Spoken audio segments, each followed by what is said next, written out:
Boa tarde a todos e obrigado por aguardarem. Sejam muito bem-vindos à live de divulgação dos resultados do terceiro trimestre de 2024 da Mills. Destaco aqueles que precisarem de tradução simultânea, que temos essa ferramenta disponível na plataforma. Para isso, basta clicar no botão Interpretation através do ícone do globo na parte inferior da tela e escolher o seu idioma de preferência, português ou inglês.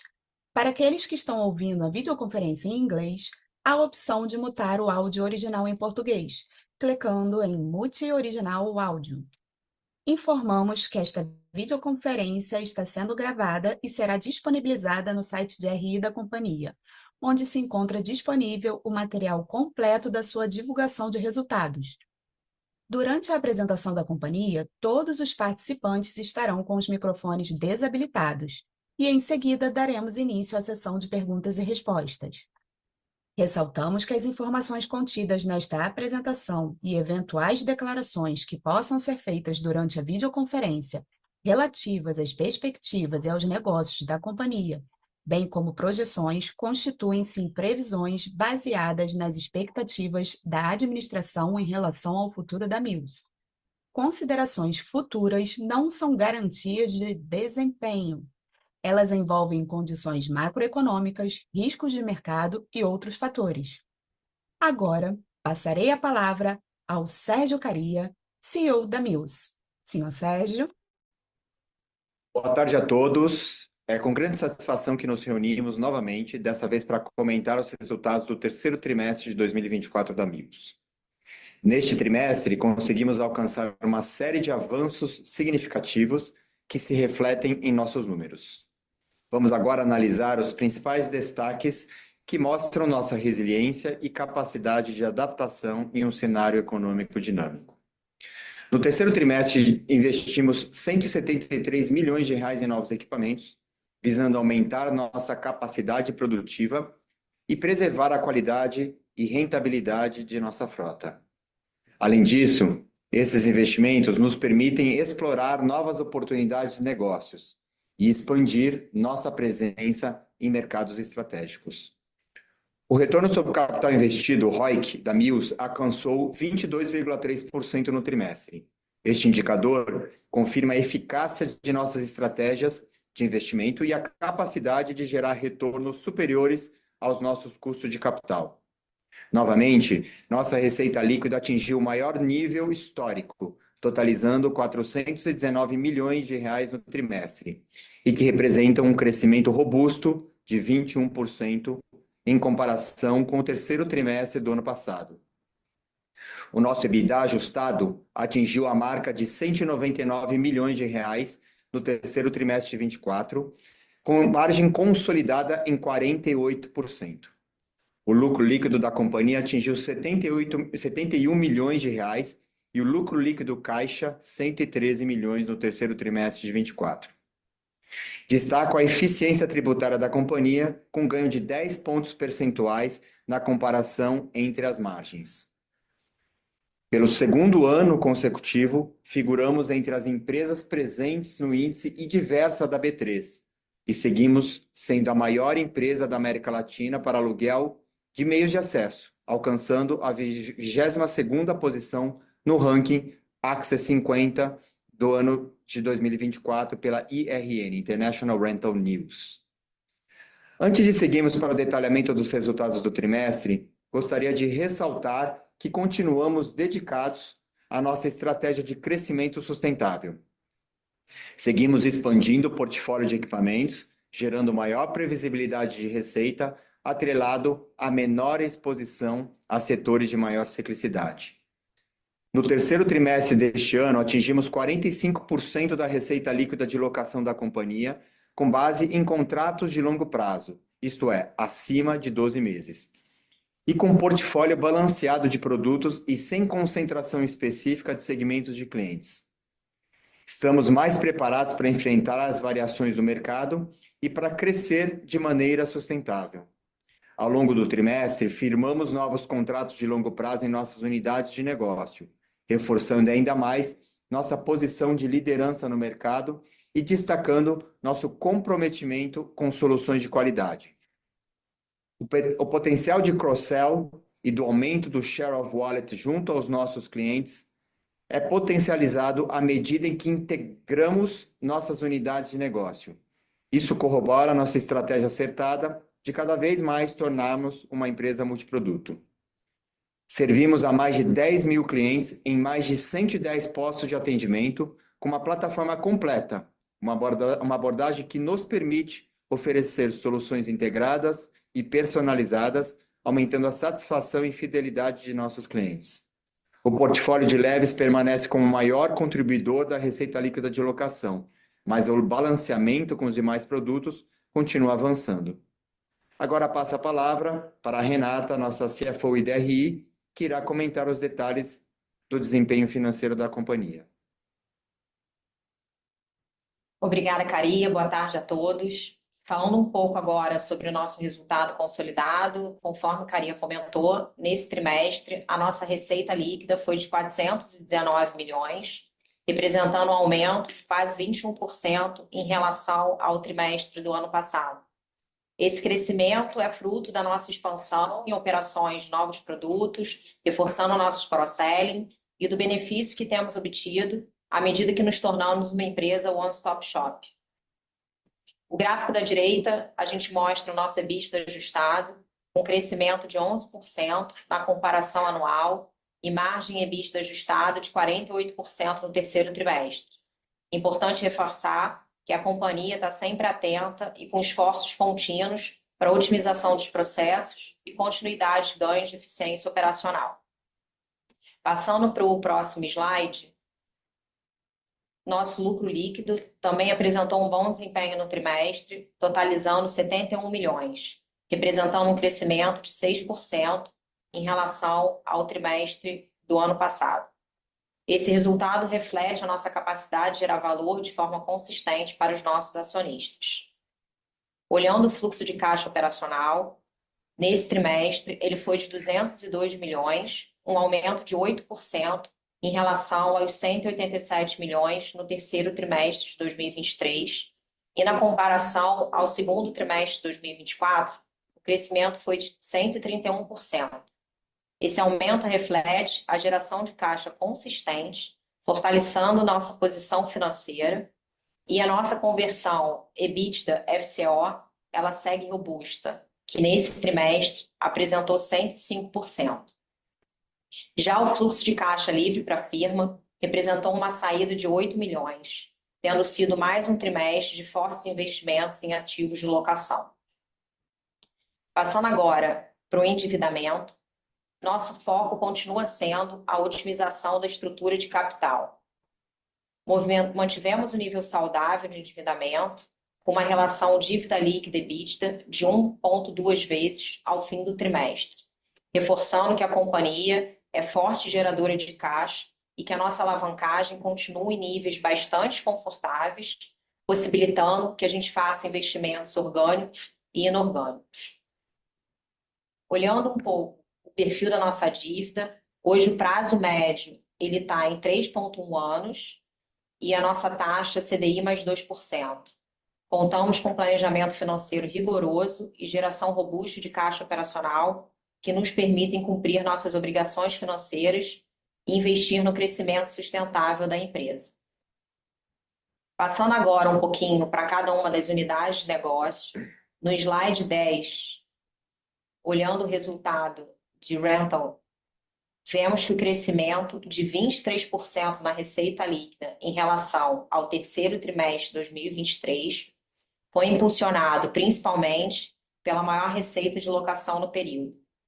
A expansão é reflexo do crescimento de pesados e do incremento da nova divisão de intralogística, que passou a ser contabilizada integralmente nesse trimestre. Já o EBITDA ajustado também apresentou um crescimento de 15% em relação ao mesmo período do ano passado, principalmente devido à expansão da receita. A margem EBITDA performou 47%. Passando agora para o slide 12, o resultado de forma e escoramento. Quando olhamos para a unidade, vemos que no terceiro trimestre de 2024 houve um incremento de 7,5% na receita líquida em comparação com o ano anterior. Esse aumento na receita é reflexo principalmente do maior preço em comparação entre os períodos. Já o EBITDA ajustado totalizou 31 milhões no terceiro trimestre. Finalizo agora e passo para a sessão de perguntas e respostas. Iniciaremos agora a sessão de perguntas e respostas. Para fazer perguntas, clique no ícone Q&A na parte inferior da sua tela e escreva o seu nome, empresa e idioma. Ao ser anunciado, uma solicitação para ativar seu microfone aparecerá na tela e então você deve ativar o seu microfone para fazer suas perguntas e câmera caso você deseje. Se preferir, digite sua pergunta e, caso deseje, deixe indicado para que o operador a leia. A nossa primeira pergunta vem da Fernanda Recchia, analista sell-side do BTG. Fernanda, abriremos o seu áudio para que você possa prosseguir. Fernanda, pode prosseguir, por favor. Oi, pessoal, boa tarde, Carioca. Obrigado por pegar minha pergunta. Dois pontos aqui do nosso lado. O primeiro, eu queria explorar um pouquinho a questão de margem, principalmente ali na divisão de rental. A gente viu uma contração de margem ano contra ano, também uma leve contração aí no tri contra tri. Queria que vocês dessem um pouquinho mais de cor sobre os drivers aí dessa contração de margem. Queria entender o quanto disso é piora de produtividade por conta da entrada dos chineses, e quais foram os outros motivos, além de produtividade também, que influenciou nisso. Esse é o primeiro ponto. E o segundo ponto é com relação à integração da JM. Se vocês puderem comentar aí um pouquinho mais sobre como é que tem sido os primeiros meses de incorporação da JM, como é que tem sido a rampa de aprendizado sobre esse segmento de empilhadeiras. E aí, Caria, se puder explorar um pouquinho mais a oportunidade de cross-sell que você comentou no começo do call, talvez falar quanto dos clientes da JM ainda não são atendidos pela Mills ou vice-versa, seria ótimo. Obrigada. Fernanda, obrigado pela pergunta. Deixa eu começar aqui com a questão de margem, né? Acho que o principal impacto, sem dúvida nenhuma, uma pressão de preços na área de plataformas elevatórias. A gente teve uma pressão em torno de 10%, mas não na totalidade do nosso portfólio de equipamentos. Nos portfólios de entrada, que devido à entrada dos equipamentos chineses com um valor ligeiramente menor, pressionou o preço aí nesse trimestre.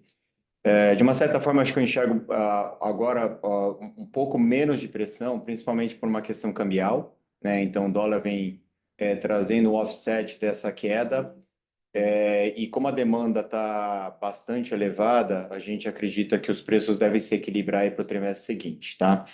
Nas outras unidades de negócios, como pesados e intralogístico, a gente não teve pressão, ela continua performando, né, bastante dentro daquilo que a gente espera.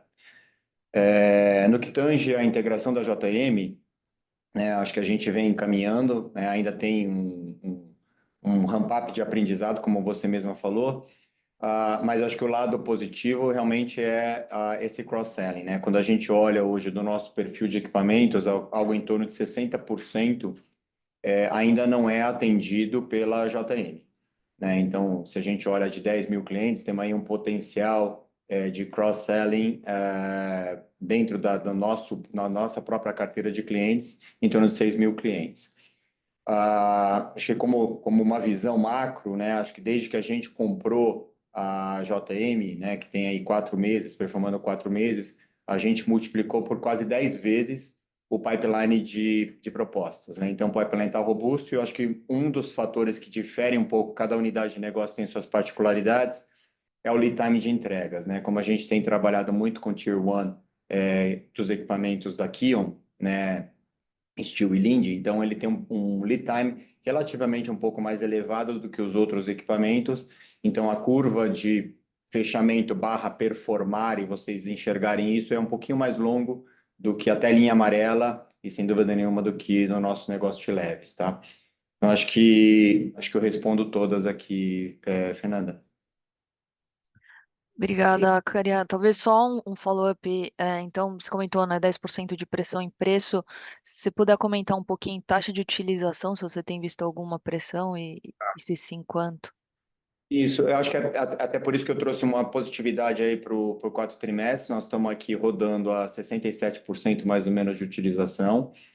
E o 10% de preço em mais ou menos 60% dos equipamentos de leves, vamos dizer assim, que seria 6% em termos de preço, e quando a gente olha em termos de rental, por isso que vocês viram um impacto em torno de 3% na margem do negócio de leves, tá? Então é 60% que hoje representa leves, sobre 60% do portfólio, então 3,6% mais ou menos, que é o impacto aqui da margem.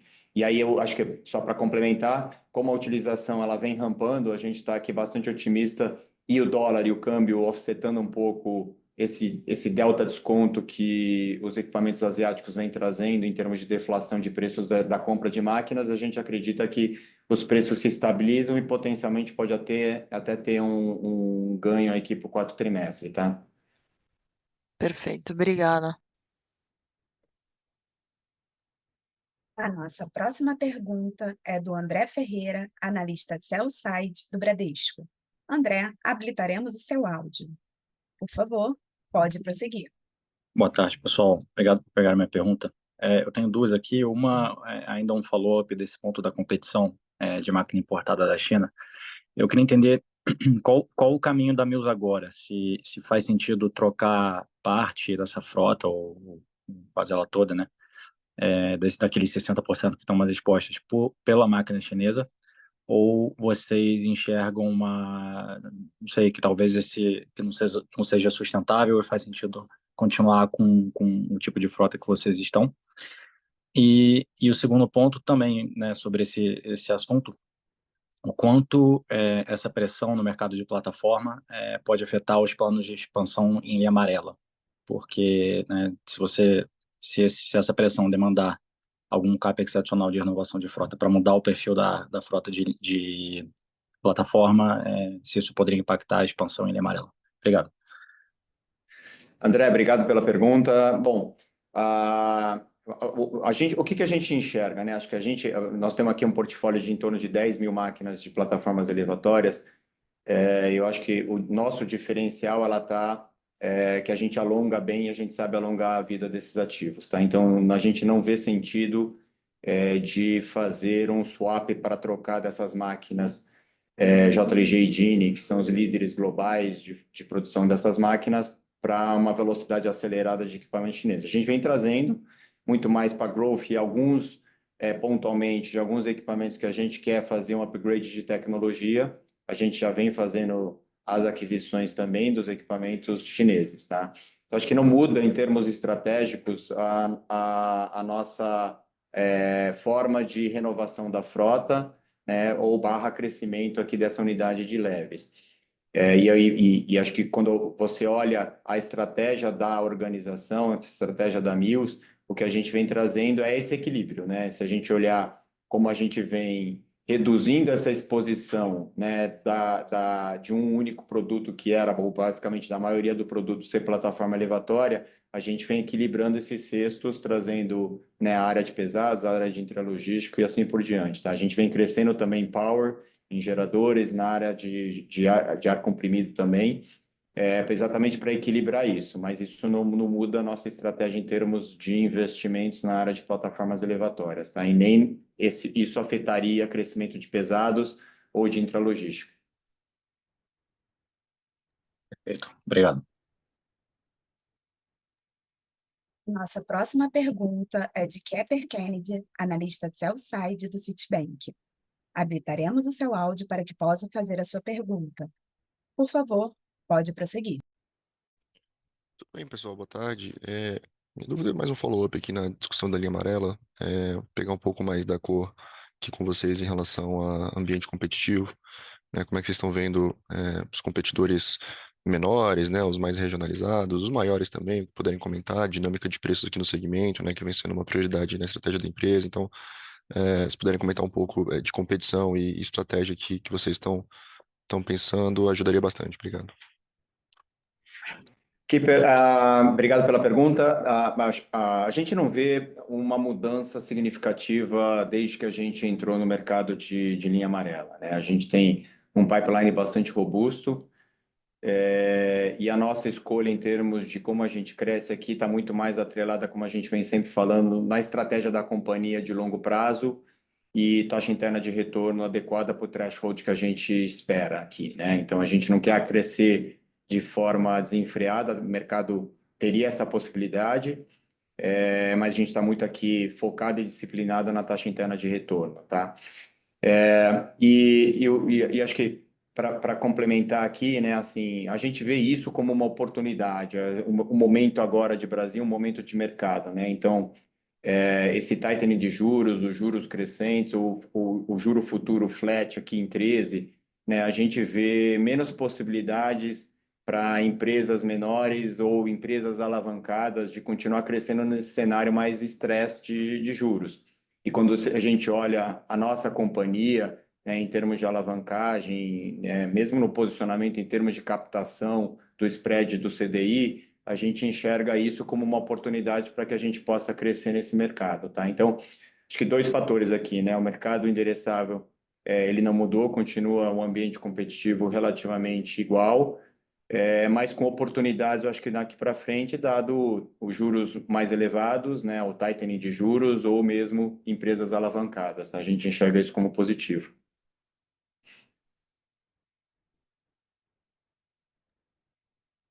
Tá ótimo, obrigado. A nossa próxima pergunta é do Gabriel Frazão, analista sell-side do Bank of America.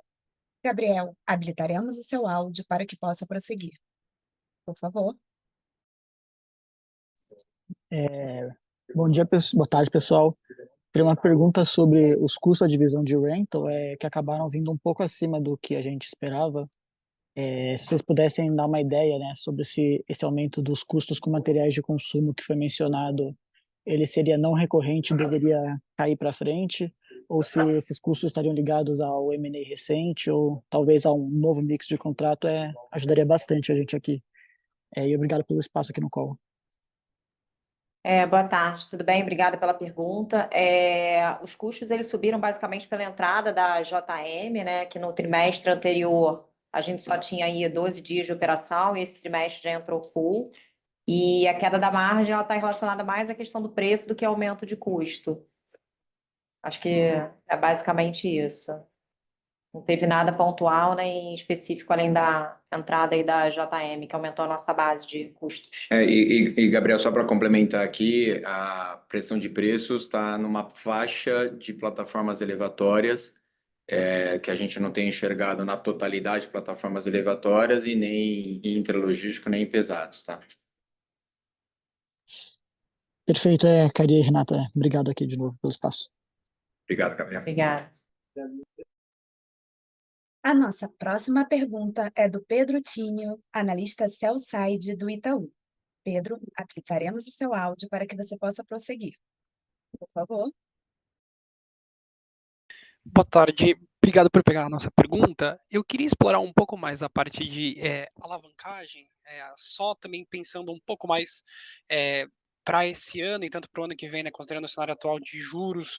Eu senti que no comentário anterior talvez tenha algum espaço ainda, né, para a gente poder aumentar um pouquinho essa alavancagem considerando nível de crescimento. Eu queria entender só se tem algum threshold que vocês podem compartilhar ou algum nível de alavancagem que a gente poderia pensar para frente, sendo algum limitador aqui. Obrigado, pessoal.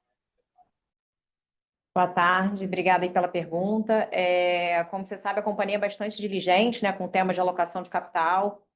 A gente tem feito um trabalho ao longo desses últimos anos para muito mais liability management, né, para a gente poder estar alongando cada vez mais a dívida e reduzir o custo. Se você olha os nossos números, a gente já conseguiu fazer isso nesse trimestre em relação ao trimestre anterior. A nossa alavancagem, ela continua bem conservadora, né, 1,2 vezes.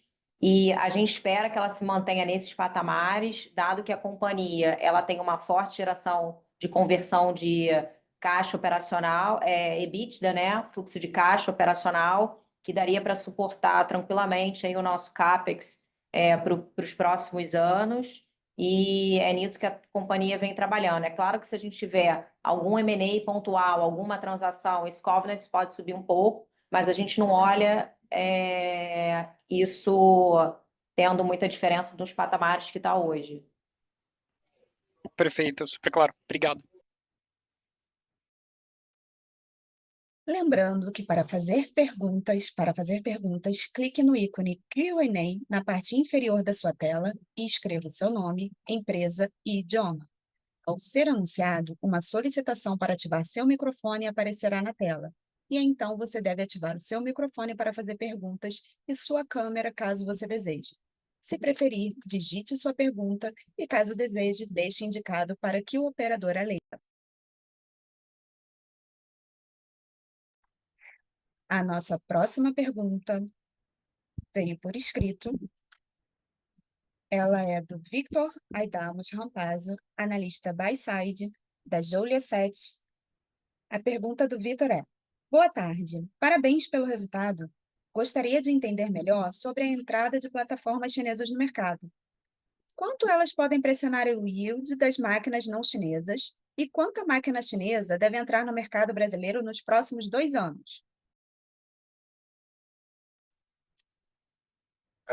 Vitor, bom, acho que trazer um pouco do cenário como a gente enxerga para frente é muito difícil fazer uma previsão, mas se a gente olha aqui o passado, esse ano, por exemplo, a gente espera que vai entrar algo em torno de 5 a 6 mil equipamentos.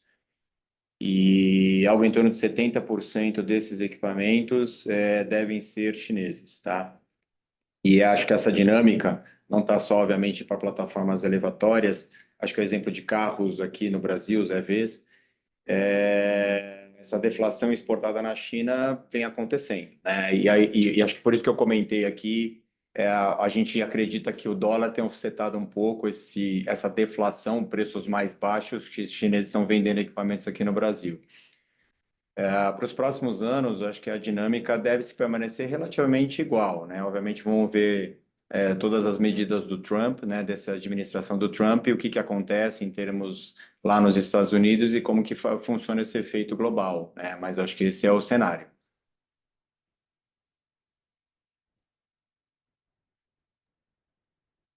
A nossa próxima pergunta, também por escrito, vem do Roberto Fulgraf, analista buy-side do Legado A7.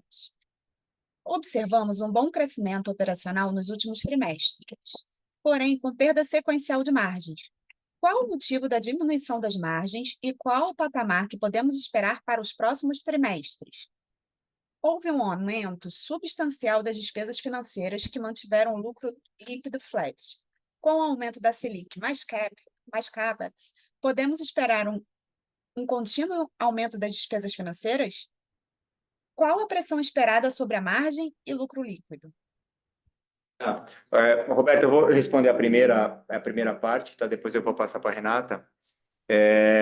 Bom, acho que a questão acho que a gente já cobriu aqui de uma certa forma aqui no call, né? A pressão aqui com relação a margens e não entendo como constante. Se a gente olha o primeiro para o segundo trimestre, a gente expandiu, a gente teve uma pressão aqui do segundo para esse terceiro trimestre, então não entendo como constante queda de margens, tá? A margem ela foi pressionada aqui nesse terceiro trimestre, como a gente comentou, muito por uma queda de preços, específico em torno de 60% dos ativos de rental levies, com uma queda de 10%, e como rental levies representa 60% do resultado da companhia, a gente vê essa margem aqui em torno de 3,6% ou 36 bips de queda de margem. A gente tem a expectativa aqui para frente, né, não única exclusivamente também pelo câmbio, mas também por uma demanda maior e acho que uma oferta um pouco mais controlada, já está entrando um pouco menos de máquinas agora nesses últimos dias e no trimestre a gente espera que entre um pouco menos do que entrou no primeiro semestre, haja uma adequação com relação a preço, tá? E aí as margens elas podem ser retomadas. Tá. Falando agora da questão do aumento da despesa financeira, né? A gente vê um aumento tri contra tri muito mais relacionado a uma nova captação que a gente fez em junho, né? Que ainda não tinha entrado no resultado. E dado que a nossa dívida é atrelada, né, ao CDI, a Selic subindo sim, né? Isso pressiona um pouquinho o nosso resultado financeiro, nossas despesas financeiras, Por isso que a companhia ela está sempre olhando oportunidades, né, de estar reduzindo esse custo, alongando essa dívida, e como a gente tem uma alavancagem bem confortável, a gente não acredita que isso possa ter muita pressão sobre as margens da companhia.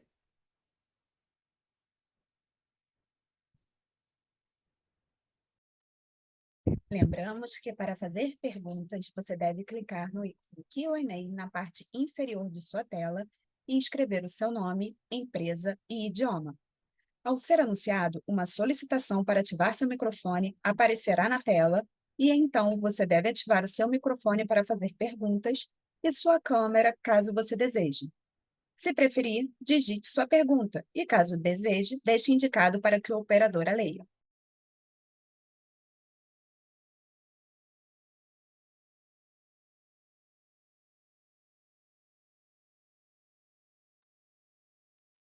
Encerramos, neste momento, a sessão de perguntas e respostas.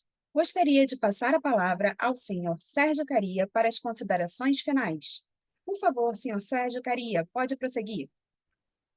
Obrigado a todos pelo interesse e participação aqui na nossa teleconferência dos resultados do terceiro trimestre deste ano.